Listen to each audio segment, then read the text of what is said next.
Yeah, I thought Andre Washington was really key for us. He came in and gave us a spark. That's a big one. He foul trouble all game for whatever reason, but Davion, he was big. Came in and put some points on the board. I mean, we can play as much good defense as we want to do, but we're going to have to try to find a way to put some points on the board, and he did a good job of doing that for us. But it's the same story, whether it's the first quarter, second quarter, just coming out ready to play.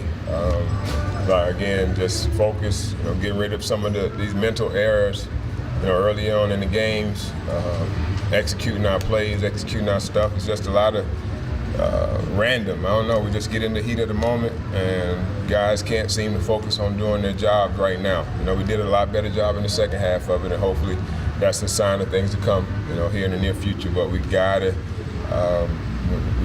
get better at that. We got to get better at being ready to play, digging ourselves holes here in these last 3 games and trying to climb. I found a way to get close in each of them, but sometimes when you dig a hole like that, the deficit just becomes a little bit too much. And we ran out of gas, and then we had opportunities, and then guys just trying to do a little too much. But it's not from a lack of not wanting to help the team win. So I appreciate that, but we got to do it in a smart way.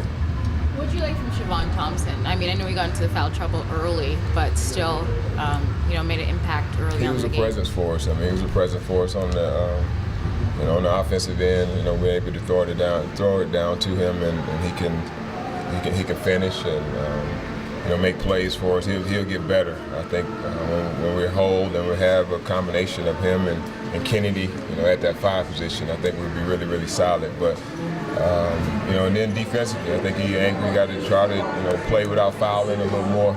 But really good, really positive things from what he brought to the game today.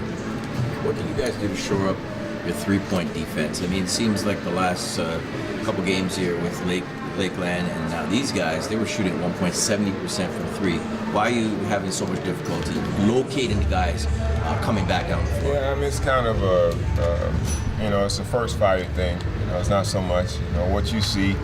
As guys shooting threes, it's a lot of what happens first on the ball. If we get into the ball, have more pressure on the ball, really get up into our coverage, on our blues and our weaks and our pick and roll coverage, it'll allow for a little more hang time passes for guys that are trying to tag on the rollers and things like that to be able to fire back out as shooters. And then it's just simple closing out with a stick hand. We had a number of plays where we teach every day. We go over it every practice.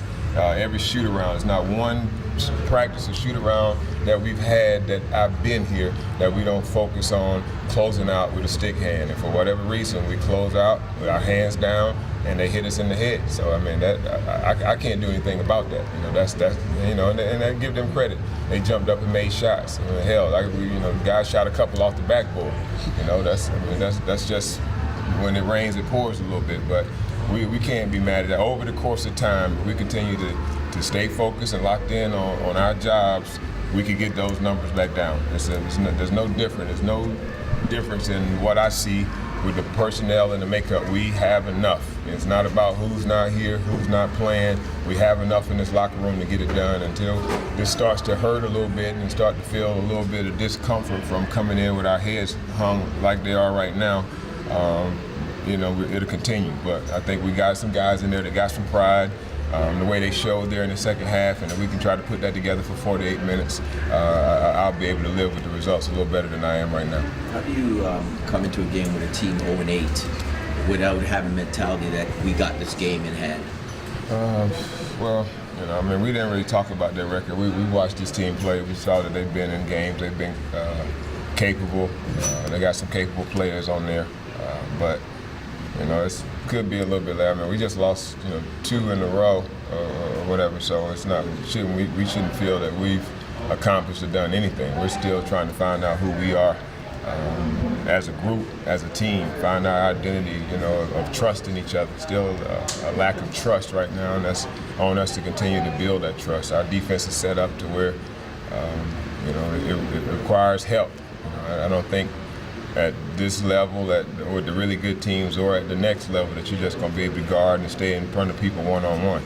So you got to have your help built in, and right now we're not trusting that. But I think as we continue to get reps at it, continue to understand what we're looking for within our defensive schemes, that we'll be better. Could the shorter turnaround kind of help you guys in this case when you have the back-to-back and you can identify a game, what's going wrong, and then turn things around? Well, I mean, I think it just helps them from the standpoint of getting this bad taste out of our mouth, having an opportunity to get this bad taste out of our mouth, and coming right back and playing another early game tomorrow. But again, it's more so about the each possession, how we're performing on each possession. We just do things that are out of character of who we are and what we've been taught to do. That's what was a little bit disappointing. I mean, it's not necessarily frustrating because it's young guys and it's all new to them. I mean, it's like I understand, I understand it's a process of learning and being able to have carryover from what we do to the games, but eventually we got to get to the point to where that's a mainstay of who we are, and when we do that, I think you start to see the results. Coach, you talked about a problem with executing and lack of attention to detail. Do you feel that shows up more defensively or offensively right now? It's a little bit both right now. I don't think one's more, one standing out more than the other. Just it gets kind of funky with us when we get into foul trouble and we have to try to play with 2 4s and 2 5s because these guys, it's a lot. It's a lot for them to understand our concepts. So we try to stick them to one position. Rich and Marty, guys who, quite frankly, Bruno, all these guys, they struggle when they have to play multiple positions. So we try to keep them in one position, and then when you get foul trouble, and it kind of limits what you can do out there. So we wind up playing a little bit more free-flowing and motion type of offense, which is still pretty good for us. But we just gotta find a way to understand, to do my job on each play, on each possession, and when we do that, man, and we do our defensive coverages and we play them right, we get the results that we want. So that's the thing that they've been watching and they've been seeing in our film sessions, that when we do it right, we get the stops, we get back in the game to do everything we need to. When we don't do it, then we have the problem. So it's no like magical portion that we have to do or anything like that. It's just a matter of doing your job and doing it consistently. The team that does it most consistently is the team that normally wins the game, and right now we're not that team.